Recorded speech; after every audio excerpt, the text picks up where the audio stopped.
কি বানাচ্ছিস মাসিমণি? বানাচ্ছি হচ্ছে ভেজিটেবল স্যুপ। তুই খেতে ভালোবাসিস না? হুম। তাই জন্য স্যুপ বানাচ্ছি। সবজি সব কেটে রেখেছি। তো দেখ, সব সবজি কেটে রেখেছি। ডিম দিয়ে বানাবো আজকে, চিকেন নেই কিন্তু আজকে ডিম দিয়ে খেতে হবে। আরে হ্যাঁ, চলবে। ঠিক আছে, তো কড়াইতে তেল দিয়ে দিলাম।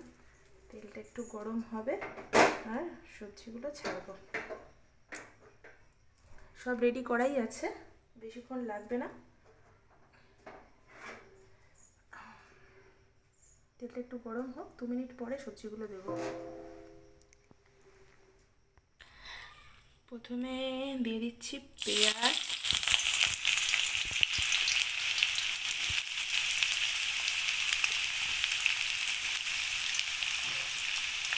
এই স্যুপগুলো যতবার বানিয়েছি কিন্তু খুব ভালো হয়েছিল বল খেতে।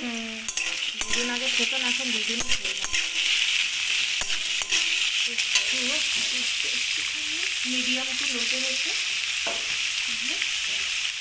ভালো লাগে।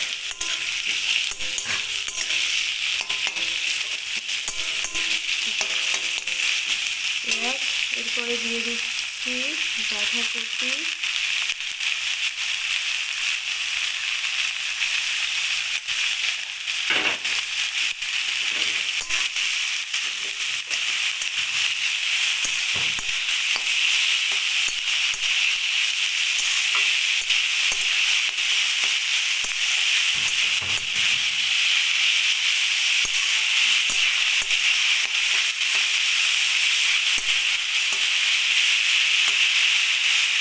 এক এক করে বাকি সবজিগুলোও দিয়ে দেবো। কড়াইশুঁটি,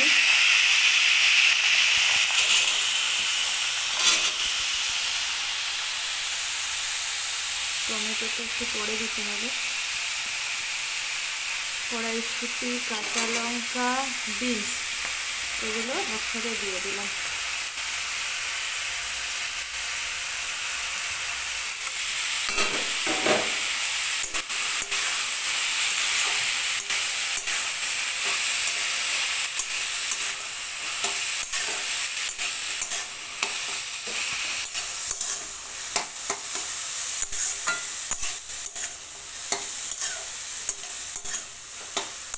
এগুলো একটু 2 মিনিট নাড়াচাড়া করার পরে ধনে পাতা, রসুন আর টমেটোটা দেব।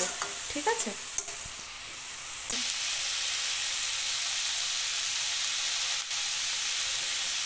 যাবে চালু করেছিস?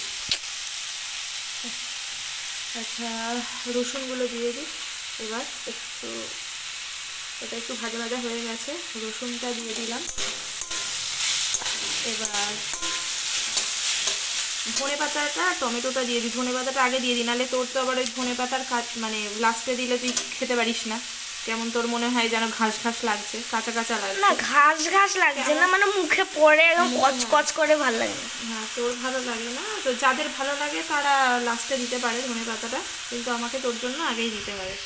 ঠিক আছে, তাহলে সবজিগুলো দেওয়া হয়ে গেল আমাদের। সুন্দর লাগে। এইবার ভালো করে ব্যাপারটা একটুখানি নরম হয়ে যাওয়া পর্যন্ত এরকম নাড়াচাড়া করতে থাকতে হবে। নরম হয়ে গেলে তারপর হ্যাঁ, একটু লবণটা আগেই দিয়ে দিতে হবে, তাহলে তাড়াতাড়ি ব্যাপারটা। লবণটা দিতে হবে স্বাদ মতো, অল্প করেই দিলাম, পরে দেখা যাবে লাগলে আরেকটু অ্যাড করে দেবো। তো এখন আমরা নাড়াচাড়া করতে থাকি যতক্ষণ না ব্যাপারটা নরম হয়ে আসছে। দেখ কতটা সবজি দিয়েছিলাম, কতটা কমে গেছে ভাজার পর। আজকে গাজরটা নেই, গাজর ছাড়াই ম্যানেজ করতে হচ্ছে। মানে গাজরটা ছিল না, একদম খেয়াল ছিল না। যদি জানতাম তাহলে দাদামণিকে সকালবেলাই দিয়ে রাখতাম, কোনো ব্যাপার না, এগুলো দিয়েও ভালো লাগবে। আচ্ছা, এবার একটুখানি সয়া সস দেবো, একটু বেশি করে দিলাম। একটুখানি সয়া সস অ্যাড করে দিচ্ছি, আর একটু দেবো টমেটো কেচাপ।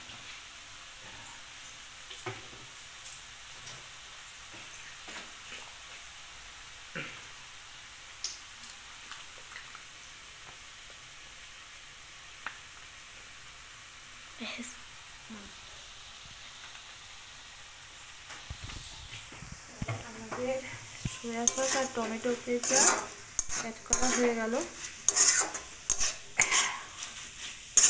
এইবার আমাদের একটা স্পেশাল ভাজা মশলা আছে না ছোটে, ওটার জন্য আমাদের খাবারের টেস্ট অনেক বেড়ে যায়। তো এবার দেবো একটুখানি ভাজা মশলাটা। ও না, তার আগে একটা জিনিস দিতে হবে, একটু গোলমরিচ গুঁড়ো। আচ্ছা, একটু গোলমরিচ গুঁড়ো অ্যাড করে দিলাম। একটা প্যাকেটের অর্ধেক ছিল, অর্ধেকটা দিয়ে দিলাম, একটা গোটা প্যাকেট দেওয়ার দরকার নেই, আর আধা দিলেই হবে।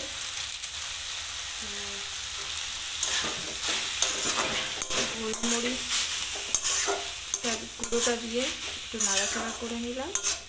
দেখ এখনই দেখতে কি সুন্দর স্পাইসি লাগছে না?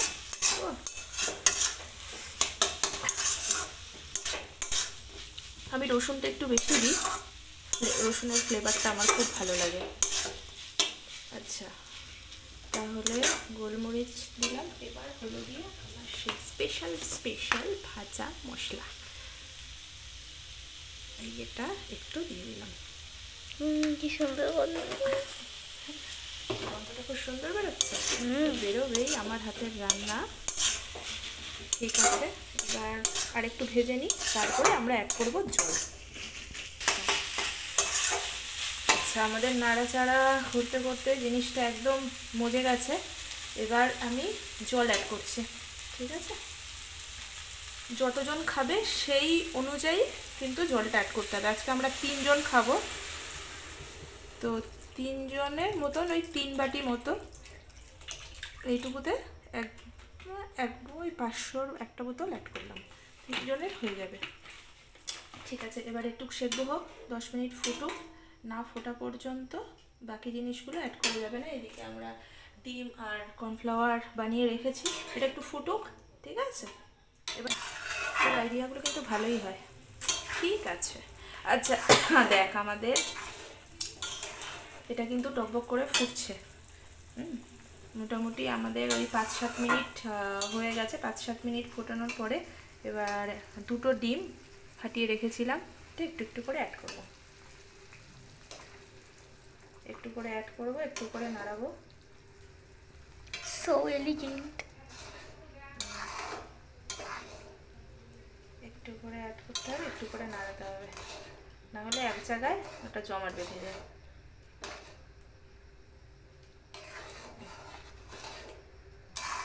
সুন্দর লাগছে না? পুরো সবজিতে ভরপুর।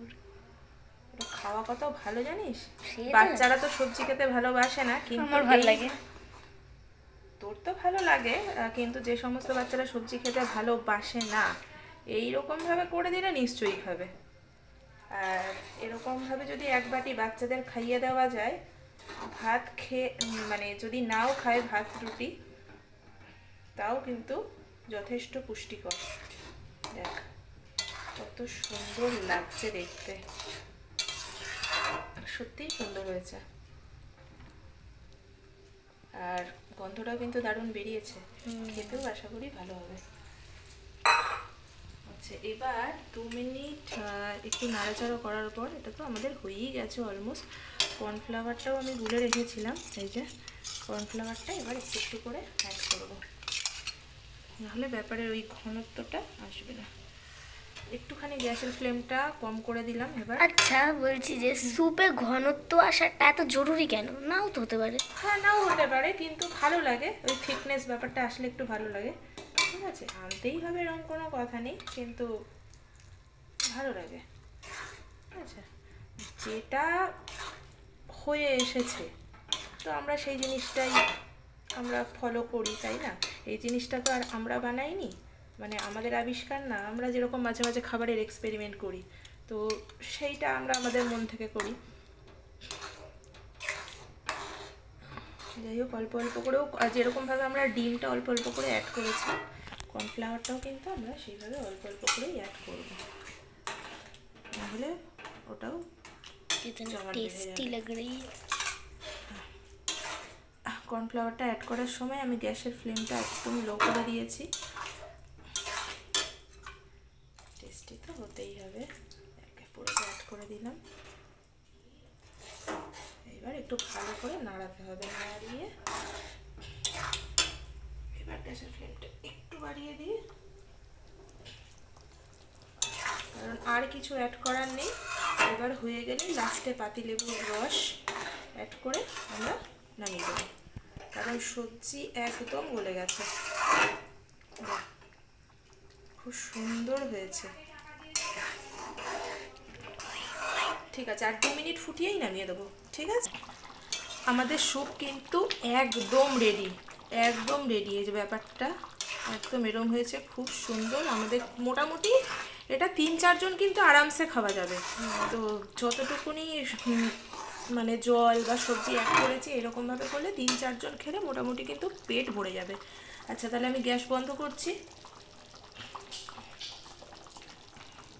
আচ্ছা, গ্যাসটা আমি বন্ধ করে দিলাম। এইবার সবার লাস্টে অ্যাড করবো পাতিলেবু। লেবুটা কিন্তু পাতিলেবুটা আমি এইরকমভাবে অ্যাড করি, তার একটাই কারণ, যদি লেবুর দানা থাকে তাহলে কিন্তু সেটা ছাঁকনিতে গিয়ে আটকে যাবে। আইডিয়াটা ভালো না? যাই হোক, এরকমভাবে একটু পাতিলেবুটা অ্যাড করে দিলে একটুখানি টকটক ব্যাপারটা আসে। এটা আমার খেতে খুব ভালো লাগে, আর ইশিকারও খেতে খুব ভালো লাগে। তো সেই জন্য আপনারা যারা টক ভালোবাসেন না তারা লেবুটা স্কিপ করতে পারেন। তো যাই হোক, লেবুটাও অ্যাড করে দিলাম।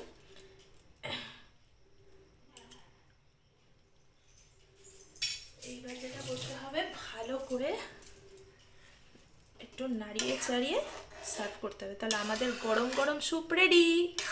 তো পরের দিন দেখা হবে নতুন রেসিপিতে। চলো, টাটা।